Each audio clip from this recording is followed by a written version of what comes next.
Hello সবাইকে, আমি সুমনা। শীতের শেষে বালাসরে কাটানো এই 3 দিনের ট্রিপের গল্পটাই আজকের ব্লগ। উড়িষ্যার বালাসরে রয়েছে নীলগিরি পর্বত, আর এই পর্বতের কোলে অবস্থিত পঞ্চলিঙ্গেশ্বর মন্দির। আজকের ব্লগে আমরা সমুদ্র, পাহাড়, ঝর্ণা সবই ঘুরবো। তাহলে চলো শুরু করি আজকের ভিডিও। ঘুম থেকে উঠেই আমরা বেরিয়ে পড়েছিলাম। তারপর ব্যারাকপুর থেকে ট্রেনে করে পৌঁছে গেলাম শিয়ালদা। এরই মধ্যে আমাদের দলের সব সদস্য সেখানে পৌঁছে গিয়েছিল। শিয়ালদা থেকে মেট্রো ধরে চলে এলাম হাওড়া, আর হাওড়া স্টেশনে পৌঁছে আমরা চলে গেলাম 19 নম্বর প্ল্যাটফর্মে। তখন সকাল 9টা। ধৌলি এক্সপ্রেসে উঠেই শুরু হয়ে গেল আমাদের আনন্দ। এখানে আমাদের সবার সিটের সামনে ডেস্ক ছিল, তাই আমরা সবাই সামনাসামনি বসে গল্প করতে করতে সময় কাটাচ্ছিলাম। তারপর কিছুক্ষণ পর বাড়ি থেকে নিয়ে আসা বাটার টোস্ট আর জ্যাম খেয়ে নিলাম। সঙ্গে ছিল কলা আর সেদ্ধ ডিম, আর তার একটু পরে আমরা কফিও খেয়ে নিলাম। সবকিছুই কিন্তু আমরা বাড়ি থেকে প্রস্তুত করে নিয়ে এসেছিলাম। দেখতে দেখতেই খড়গপুর চলে এলো। তারপর মুড়ি মাখা খেতে খেতে পৌঁছে গেলাম বালেশ্বর স্টেশন। সেখানে নেমে পড়লাম আমরা। স্টেশন থেকে বেরিয়েই দেখি আমাদের জন্য হোটেল থেকে গাড়ি এসে অপেক্ষা করছে। এখানেই বলে রাখি, আমরা যে প্যাকেজ ট্যুরটা করছি তাতে 3 দিনের গাড়ি, সাইট সিন, হোটেলে থাকা খাওয়া সবকিছুই থাকছে। এরপর এদিক ওদিক না ঘুরে আমরা সোজা হোটেল লক্ষ্মীনিবাসেই চলে গেলাম। তো চলো আগে তোমাদের ভালো করে হোটেলটা ঘুরিয়ে নিই, তারপর আমরা সাইট সিনে বেরোবো। আজ দিনটা হলো 23শে জানুয়ারি, মানে আজ সরস্বতী পুজো। আর এখানে আস্তে আস্তে আমরা বেশ অনেকগুলো সরস্বতী ঠাকুরও দেখেছি। যাই হোক, হোটেলে ঢুকতেই বেশ সুন্দর একটা বাগান আছে, আর এটা হলো ফার্স্ট ফ্লোর। এখানে আমাদের একটা রুম নেওয়া হয়েছে। এরপর সেকেন্ড ফ্লোরে 2টো রুম নেওয়া হয়েছে। আর এখানকার সবচেয়ে সুন্দর জায়গাটা হলো 3rd ফ্লোর, মানে ছাদ, যেখান থেকে নীলগিরি পাহাড়ের ভিউটা জাস্ট অসাধারণ। যাই হোক, এবার তোমাদের আমাদের ট্যুর প্যাকেজটা শেয়ার করি। পার পার্সন আমাদের এই প্যাকেজে 3,500 টাকা করে পড়েছে, থাকা খাওয়া আর ঘোরাঘুরি সব কিছু নিয়ে। হোটেলের রুমগুলো বেশ ভালোই ছিল, আর সবার বিহেভিয়ারও খুব ভালো ছিল। এটা হলো আমাদের ওপরের রুমগুলো, আর এটা হলো নিচের রুম। তারপর ফ্রেশ হয়ে নিয়ে আমরা সোজা চলে গেলাম ডাইনিং রুমে। খুব বেশি দেরি না করে লাঞ্চ সেরে নিলাম। ভাত, ডাল, সাথে শাক, আলু ভাজা, পাঁপড় ভাজা, একটা তরকারি আর মাছ। লাঞ্চ শেষ করে আমরা বেরিয়ে পড়লাম সাইট সিন দেখতে। আর আজ আমাদের প্রথম স্পট ছিল কুমকুট ড্যাম। চারপাশে সবুজ পাহাড় আর নিরিবিলি পরিবেশ দেখে মনটা এমনিতেই ভালো হয়ে গেল। ড্যামের কাছে পৌঁছতেই চোখে পড়ল বিস্তীর্ণ জলরাশি, শান্ত ও নীরব, অথচ ভীষণ সুন্দর। চারিদিক থেকে পাহাড়ে ঘেরা এই বিস্তীর্ণ জলরাশির মাঝখানে দাঁড়িয়ে আছে ড্যামটি, আর ঠিক তার কেন্দ্রে দেখা যায় একটি একাকী টাওয়ার। ড্যামের জল সামনে দিয়ে পাহাড়ের দিকে অনেক দূর পর্যন্ত ছড়িয়ে গেছে, যা পুরো দৃশ্যটাকে আরো গভীর ও রহস্যময় করে তুলেছে। স্থানীয়দের কাছে এই ড্যামটি শিকার মিনার নামেও পরিচিত। কথিত আছে নীলগিরির রাজা কৃষ্ণচন্দ্র মাদ্রাজ হরিচন্দন এই টাওয়ারটি নির্মাণ করেছিলেন। তিনি হাতির পিঠে চড়ে এসে টাওয়ারের ভেতর লুকিয়ে থাকতেন। 3 দিকের পাহাড় থেকে যখন বন্য জন্তু পশুরা জল খেতে ড্যামের কাছে আসতো, তখন রাজা গোপনে সেখান থেকেই শিকার করতেন। ইতিহাস, প্রকৃতি আর নীরবতার মেলবন্ধনে কুমকুট ড্যামে যেন আজও সেই পুরনো সময়ের গল্প বয়ে নিয়ে চলেছে। কিছুক্ষণ সেখানে দাঁড়িয়ে ছবি তোলা, গল্প করা আর প্রকৃতিকে উপভোগ করাই ছিল আমাদের সাইট সিনের সবচেয়ে সুন্দর মুহূর্ত। এরপর আমরা রওনা দিলাম পরের লোকেশনের দিকে। কিছুক্ষণ পরে এসে পৌঁছালাম বিশ্বেশ্বর পাহাড়ে। সামনে অপেক্ষা করছে ট্রেকিং। পাহাড়ি পথ বেয়ে ধীরে ধীরে ওপরে ওঠার এক নতুন অভিজ্ঞতা। এখন আমরা ট্রেক করে ওপরে উঠবো।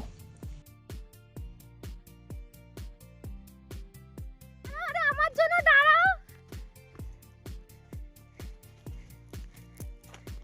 বাবা, এ তো পুরো জঙ্গল।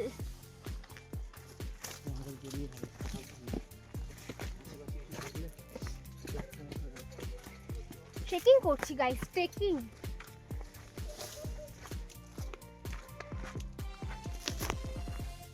সব ছাড় দিয়ে বাবা, অন্ধকার হয়ে গেলে আর হোটেল ফিরতে পারবো না।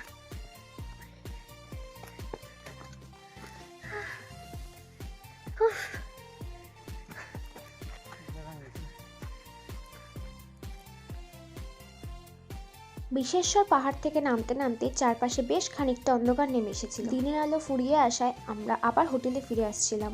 এরপর রাস্তা ধারে একটা দোকানে ঢুকলাম, যেখানে পাথর কেটে হাতে বানানো সুন্দর সুন্দর মূর্তি সাজানো ছিল।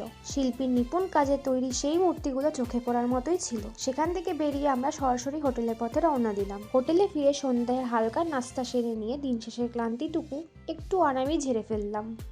আমাদের এখানে ভেজ পকোড়া আর চা দিয়েছিল, আর আমরা আলাদা করে অর্ডার করেছিলাম ড্রাই চিলি চিকেন, বিকেলের দিকে ছাদে কিছুটা সময় কাটিয়ে আমরা চলে এলাম ডিনার করতে। সেদিনের মেনু ছিল একেবারে ঘরোয়া, ভাত, ডাল, আলু ভাজা আর চিকেন কষা। সবাই রুটি খেলেও আমি আর মা ভাতই খেলাম।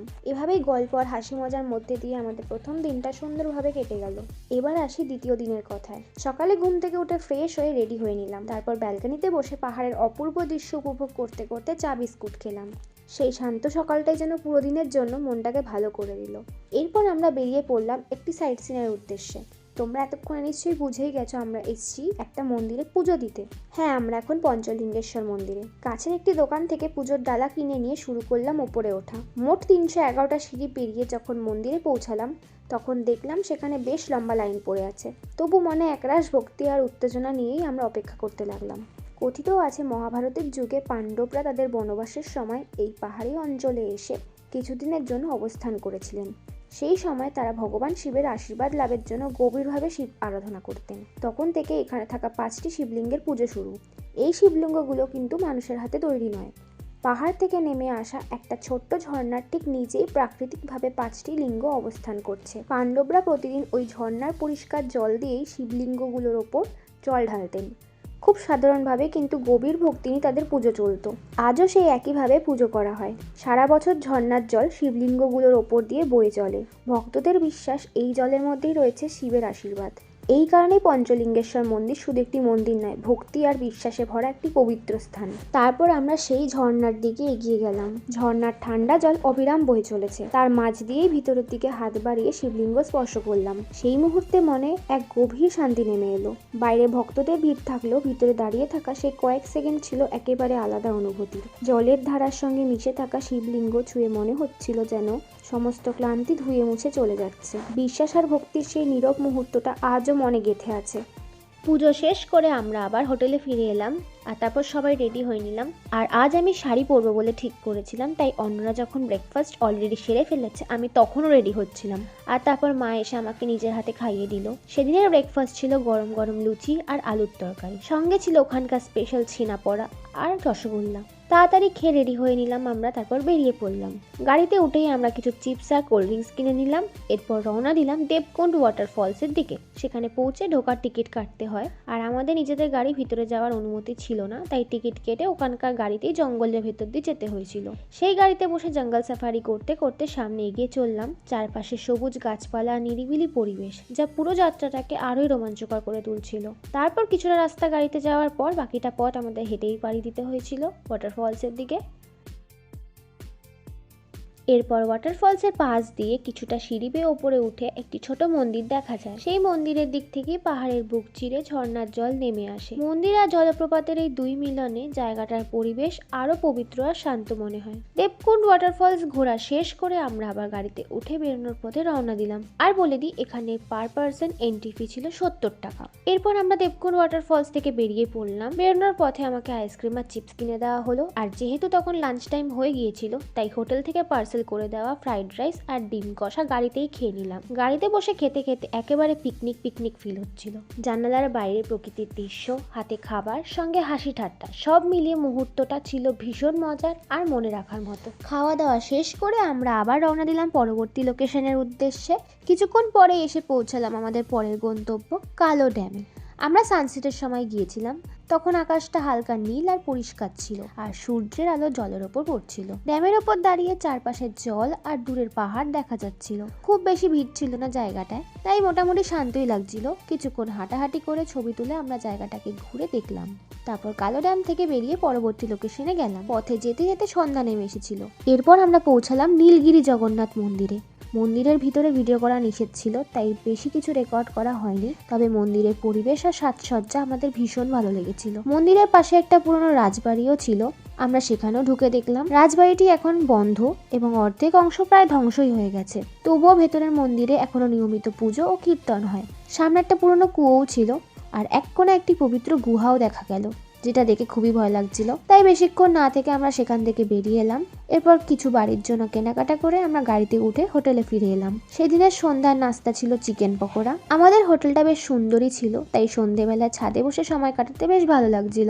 গল্পগুজব করতে করতে সেদিনের দিনটাও কেটে গেল। তারপর রাত হয়ে গেল। ডিনারে আবার রুটি আর চিকেন ছিল, ঠিক আগের দিনের মতোই। তাই খাওয়া দাওয়া শেষ করে আমরা সবাই ঘুমিয়ে পড়লাম। এবার আসি তৃতীয় দিন, মানে আমাদের ভ্রমণের শেষ দিনের কথায়। আজ যেহেতু শেষ দিন, তাই সকালে উঠে ফ্রেশ হয়ে সবাই মিলে গুছিয়ে প্যাকিং করে নিলাম। তারপর সবার আগে চলে গেলাম ব্রেকফাস্ট করতে। সেদিন ব্রেকফাস্টে ছিল লুচি, ছোলার ডাল আর রসগোল্লা। ব্রেকফাস্ট সেরে আমরা হোটেল থেকে চেক আউট করে বেরিয়ে পড়লাম কিছু সাইট সিন দেখার জন্য। একটা মজার ব্যাপার ছিল, এই কয়েকদিন আমরা যতদিন ঘুরেছি প্রতিদিনই আলাদা আলাদা গাড়িতে উঠেছি। তৃতীয় দিনেও নতুন গাড়িতে যাত্রা শুরু হলো।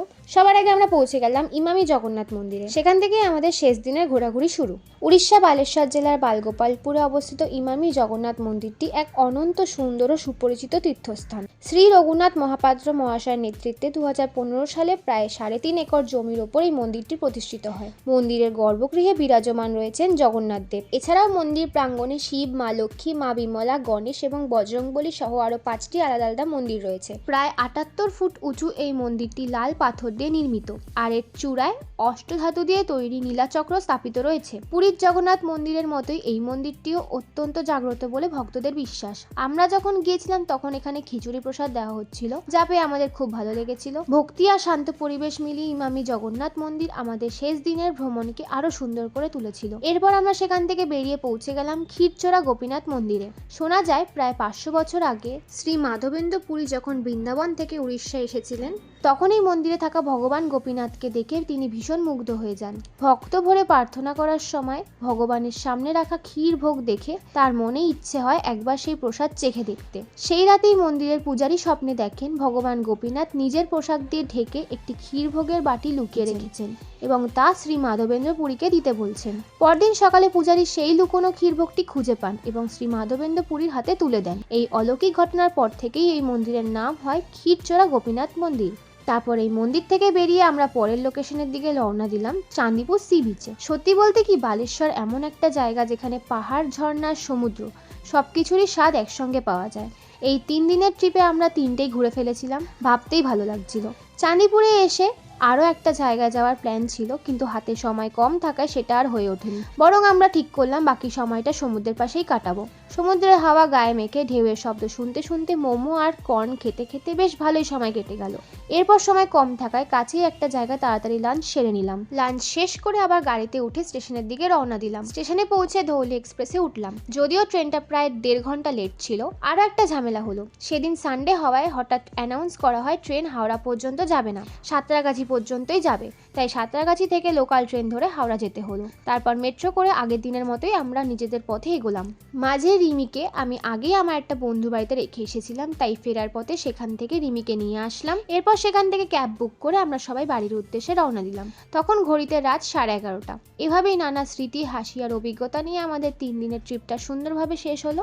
এই ভ্রমণের গল্প যদি তোমাদের ভালো লেগে থাকে তাহলে অবশ্যই লাইক দিও, কমেন্ট করে জানিও কেমন লেগেছে। আর এমন আরো সুন্দর ভ্রমণ কাহিনী পেতে এখনই সাবস্ক্রাইব করতে ভুলবে না।